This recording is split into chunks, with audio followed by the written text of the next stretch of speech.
Season 17, Tending to Your Garden, Book Conversation.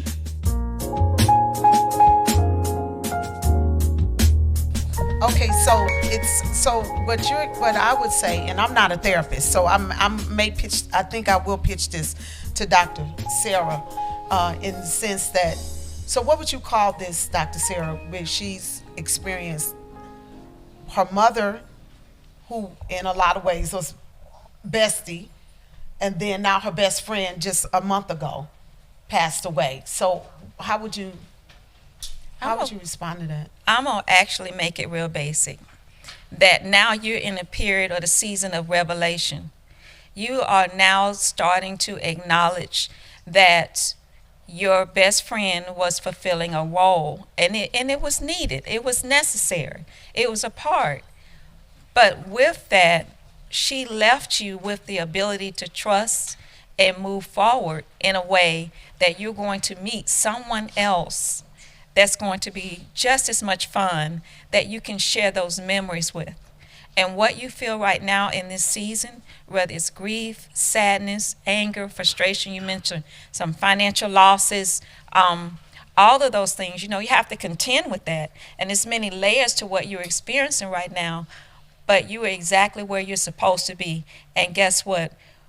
You'll have losses, and then God will open up, and you will have beautiful people come in your life that you would have never expected you would have met, that will just be an amazing support system for you. Yeah.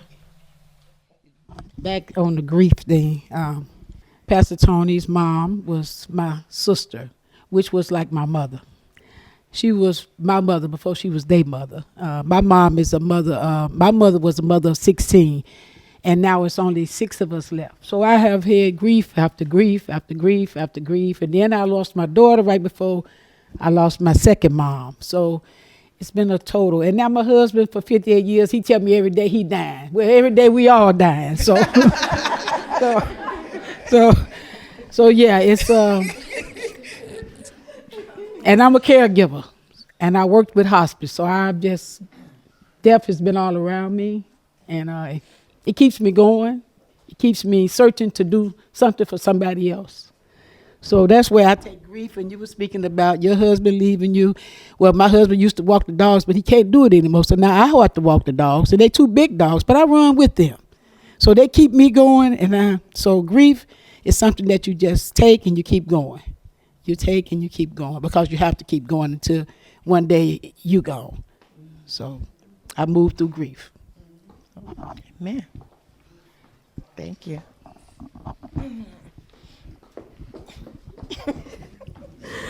I just wanted to say that so in 2018 I was diagnosed with breast cancer, and so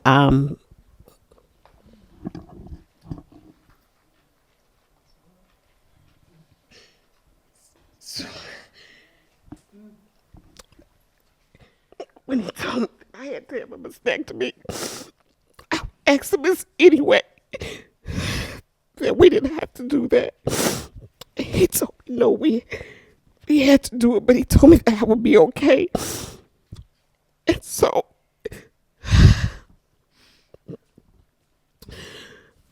it's been 7 years, and my mother was she was really a big part of my caretaker. She helped me. She took me to my appointments. And so it wasn't until this year I was in occupational therapy, because I have lymphedema where my arm, I had lymph nodes that were removed. And so I don't have the fluid that moves through your body. I don't have any those lymph nodes to move it. So I have to go to therapy. So it wasn't until this year when I went to therapy, and some of the questions that they ask you,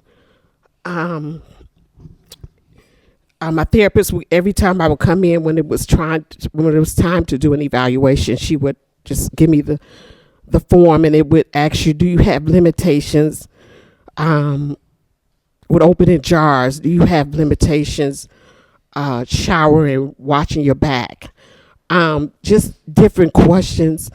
And don't laugh at me, y'all, but one of the questions was, do you have limitations with sex? I said, no, that's not a limitation.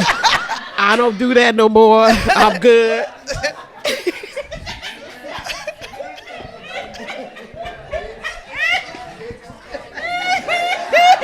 I've been delivered.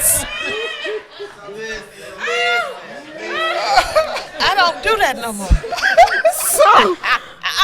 But No comment. this year that I realized that I do have limitations, and it really, like a light bulb went off, and I was like, my God, I really do have limitations, and I know that my life has changed, and so when I went after my therapy, I had to go get compression sleeves. I have to wear these compression sleeves. So now they got these fancy compression sleeves. They different colors and stuff. And so when she was fitting me for my compression sleeve, she asked me, "What color do you want?" And it was like all kind of different colors and stuff. And I was like, you know what? Just give me a black one, because I'm tired of people asking me, what's wrong with your arm? Is something wrong with you? I'm like, no, this is just my life. And so I said, just give me a black one, because I feel like with a black one, they won't ask me too many questions. The one that I had was like beige. It wasn't my color. So just give me a black one. And I don't get a whole lot of questions anymore. But it wasn't until this year that I did realize that I do have limitations, and I realized that this is my life. And but one thing that brings me joy now is my grandgirls. I remember the year after my mom passed, the day that we buried her is the day that my youngest granddaughter was born. And I remember going to the cemetery because I knew my grandbaby was going to be born that day. And I just sprawled across my mother's headstone. And I cried and I wept.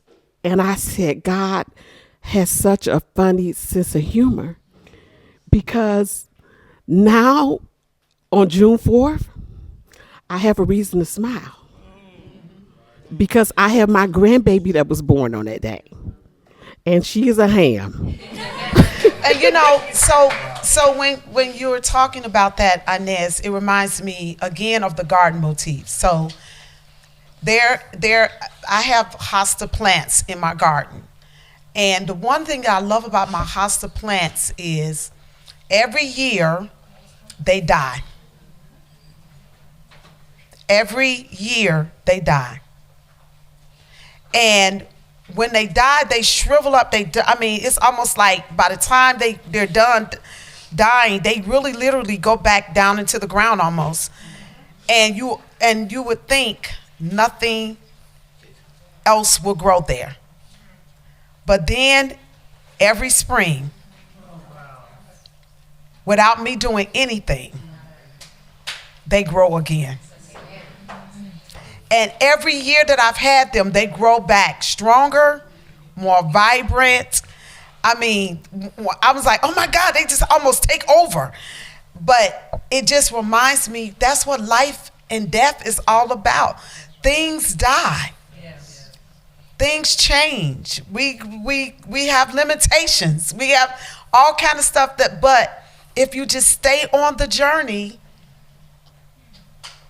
life will spring again. It may look different. It may feel different. Something different will be there. But that's what this whole thing is about. It's the whole idea of the circle of life. Like you said it, nothing stays the same. No, and I agree with what you were saying. And every year it comes back and it grows stronger.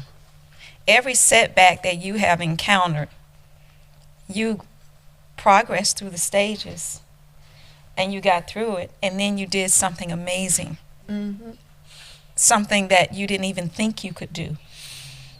We all could think of an example right now where we were in that moment, and you're gonna be like, I can't make it till tomorrow. I can't get up today. I can't. I don't know who's gonna raise these kids. I don't know if they're going to the orphanage. I don't know where they're going, but I can't be there. I can't. And then you realize, I just raised two amazing young adults that are going into the world that are doing amazing things. Like everything. You're sitting on this stage. When we met, you were like, Sarah, this is too much. This is too much. And you say, I'm gonna write a book. And I said, there it goes. And you say, I gotta take a break from it, but the book was still coming. And then you put this together with these hearts in here. You know, this is an example of that. Dr. Tony's work and how she works and coaches people and preaches and gives so much of herself.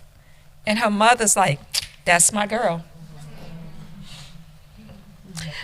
It's also a representation of you embracing the moments and instead of shrinking, Yes. expanding Blooming. and blooming. And I believe that is the power of moving forward in grief. Yes. It's not to bury it and tuck it under, And stuff it. but to really embrace it and grab it. And it really opens up, almost like you said, a new bloom to your life that you add to your garden in your life, right? I mean, you could have just embraced it and tucked it, but you kept moving, and now we're hearing more blooms are happening. The bloom of the book that'll touch so many lives because of the embracing of it and dealing with it and not running from it. Excellent. My bishop. I actually was just going to offer, as a theologian, I'm thinking about the late Walter Brueggemann, who in his reading and proffering of the Psalms says that Psalms are about three things: orientation, locating where we are; disorientation, crisis; and then reorientation. And part of the challenge that I'm hearing is a lot of times we are grounded in where we are. We are embracing the experience of disorientation. My mama died, my mother died, my baby brother died. I blew out my knee at 38, lost mobility and ability to do some things I used to do. But what I'm interested in hearing from the panel is, and you all began to it, I gave the mic back because I was like, they're already beginning down that road. That is, when we start talking about reorienting, because I'm hearing to some degree, grieving because I want to get back what I've lost, as opposed to using grief as a means to getting to what's next. Yeah. And I'm think interested that's in hearing exactly- what the panel would I think say that's about exactly what we're saying. that. That's what I'm saying. Getting to what's next, because there is is one of the things that my therapist said to me. Your mother died, you didn't. That's right. That's it. And I was like, whoa.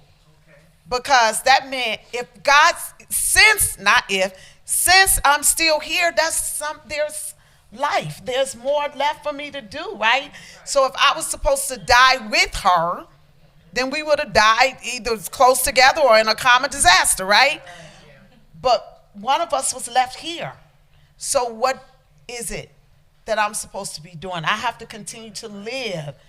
I have to continue to breathe. I have to continue to move forward and live with the pain. Live with the grief. Acknowledge it when I need to acknowledge it. Cry when I need to cry. This year, on my birthday, I talk about living in the tension of joy and grief in the book. And May is a very intense month for me, because in that month, I'm rejoicing on one hand, my own birthday, right? I'm rejoicing about mother. So Mother's Day is like, I don't know, I'm crazy on Mother's Day because, I'm happy that I am a mother, but then I'm grieving that I don't have my own mother, right? I hate preaching on Mother's Day. It's the worst Sunday in the world to preach to people because there's so much going on in the room, right? And so it's all of that. Then my birthday, and then everybody graduates in May, so you celebrating. So you don't know whether you happy or sad. It's just I'm all over the place in the month of May. But I prepare myself for it now every year because I don't know what day it's gonna hit or how I'm gonna feel or whatever. But like this year, I got through my birthday, I got through Mother's Day, really okay, no issues. But I woke up the morning of my birthday and I cried all day. I woke up and grief was at the foot of my bed. All right, let's deal. And I cried all day because grief didn't care that it was my birthday. Having permission and giving yourself permission to sit in that space and sit with it is healthy. Mm-hmm. If you had disregarded it and looked at it as a date on the calendar, and this is the day that I'm supposed to be celebrating because it's my birthday, then it might have caught up in some other way that would have been unproductive for you. And so that whole idea of now living with it, living with the pain, but acknowledging it, and this is who we are. This is it. Dr. Sarah scratched at what you're talking about when she was speaking to Phyllis about revelation, right? Yeah. It's like sitting in almost anticipation for what's new, right? I'm waiting now, God. This door has closed. Now I'm anticipating what the next is. What is the beauty in my ashes? And not a recapitulation of the last. Exactly. No, because you can't go back and get that. Right. There's a new beauty I'm to discover. Yeah. Through this journey. Who am and I that today? Is almost what I think where you are. Where is the new beauty? And it almost brings you a little excitement because you're looking for the prize now. You're looking for that glory. You're looking for that flower that pops out of the burning ashes of your pain. And so I think that's an anticipation. So you may go on a walk or a hike or just do something new that you've never done before. Because and you know what? And I think that sometimes we don't, that discovery part, Yolanda, I think that's what I'm hearing, because I think we get the whole idea of moving is not to get stuck. Yep. Because when we get stuck, we miss Yes. the beauty along the way. Yes. So that taking notice and looking and discovering, sometimes when I walk past, because there's a window out where I planted my garden, so sometimes I could not be thinking about my garden, but I'll walk past that window and a new bloom has come up that wasn't there yesterday, and then I'll catch it out the corner of my eye, right? But sometimes we're so busy moving, we miss the beauty. And be careful in the discovery and in this transition that those that are in your circle are affirming that change. Mm-hmm. The saddest day for me Say that. was when I recognized that there were some people that liked me sad. Ooh. They loved that version of me. And then when I transformed. Wait a minute, say that again. No. You can't rush past that. No. You said there were some people in your life that liked you sad. They liked the grieving widow. They liked the depression. It gave them purpose and it gave them a reason to feel better about themselves. That our friendship was based on my suffering. Woo!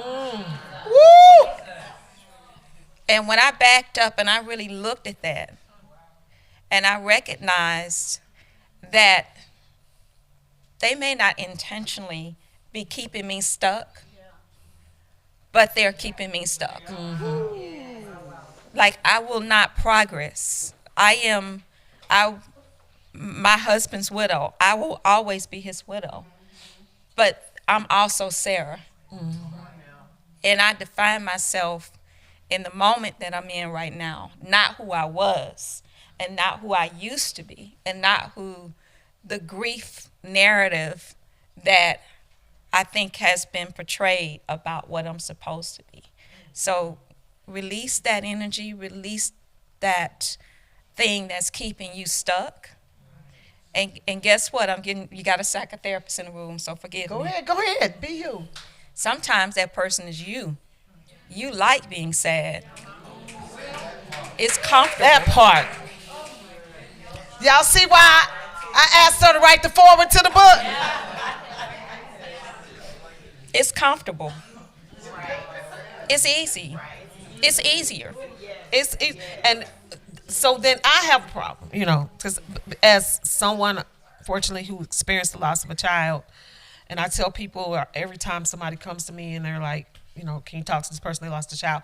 Well, I didn't lose their child, right? We had a common experience of losing a child, but children mean something different to each of us, and so that's where I get stuck even having conversations with people, because there are folks who rehearse the grief. Yeah.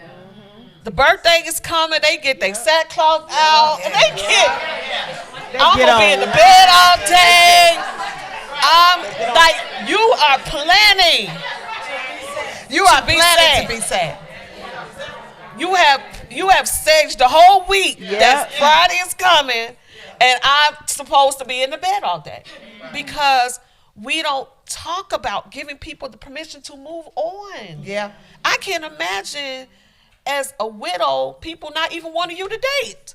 Oh, no. Because Not you supposed his to do that. husband, he in the grave, no disrespect. But now you're ready to move on with your life, but they don't even want you to see somebody different. Yeah. No, Yeah. they do not. There are people that do not speak to me because I moved on. There are relatives that had problems because I'm not saying it was the next day, because I adored that man. I'm sorry, he was amazing to me. But yes, life moves on. And I can recall a situation, and God bless her, one of our sorrows saw me in Walmart about a week after my mother passed.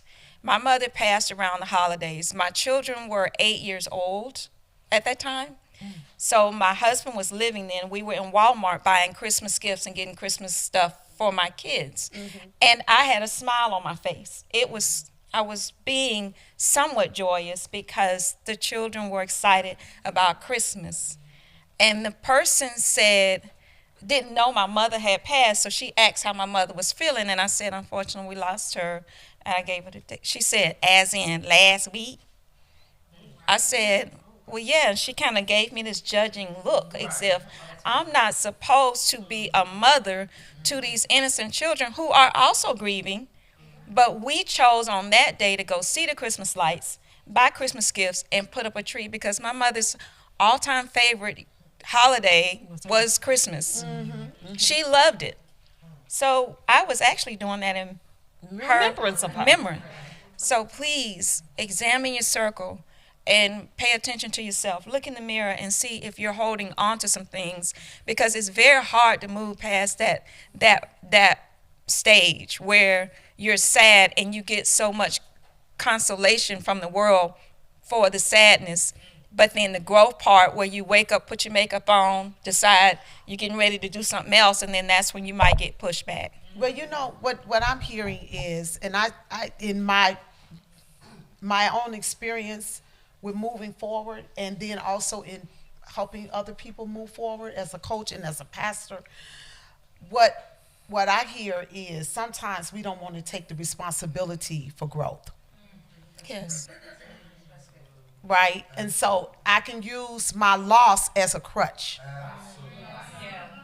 Yes. To just be. I'll never forget one time I had a relative who lost their father at an early age, and they were acting out, and then it was, they lost their father. I said, listen, I lost my father at 5 years old. That does not give me permission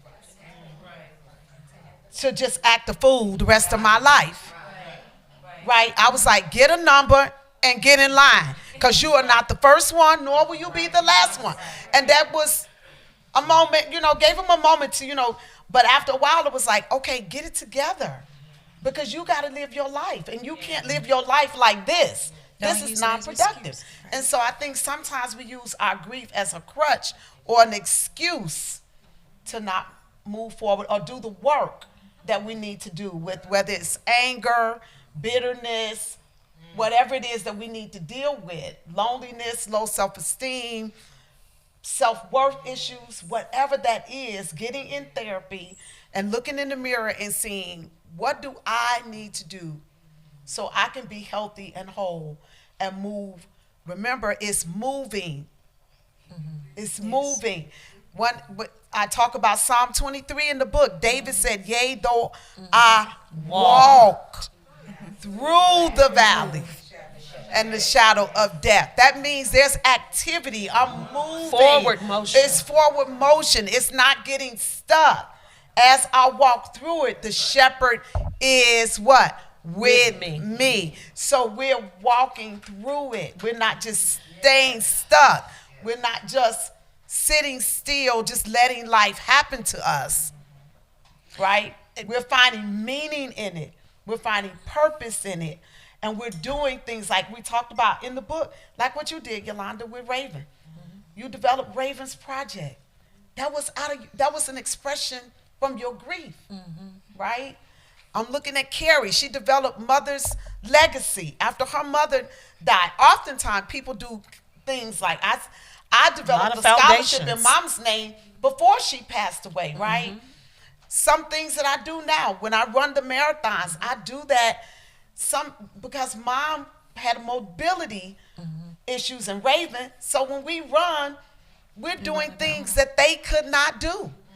Right? And when we travel, we're taking them with us in our heart in places that they may have never gone or will never be able to because they're no longer here. I don't want to give people a pass, but I will say that, and Dr. Sarah, you may affirm this or not, that there could be some guilt around moving on. Yeah. Oh, absolutely. Right? It's like, I'm leaving them behind. And I don't want to leave them behind. Yeah. I don't want to leave my person behind. So I'm going to stay right here in this moment with you instead of. I don't want to look too happy. Yeah. My biggest, when you say leave behind, let me tell you all, the hardest part of losing Mom was not the funeral. It was leaving her in that cemetery.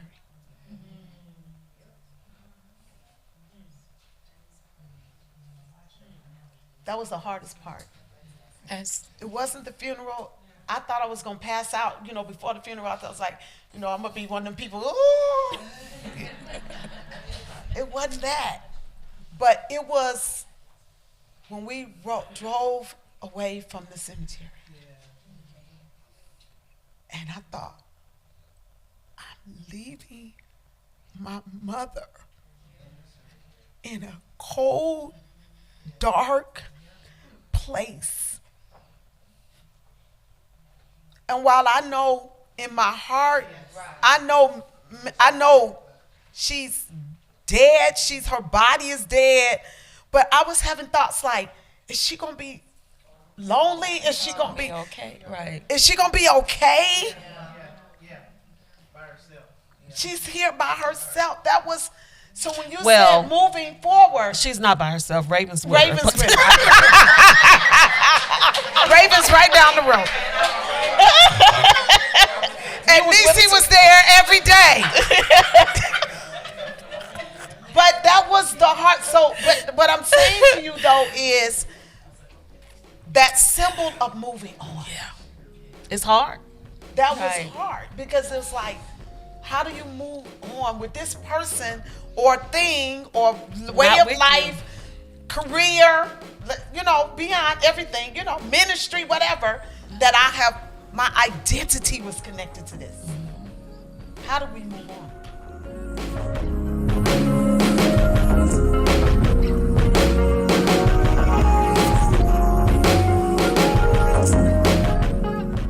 Thank you, panel. Thank you Thank all. you so much. Thank you so much.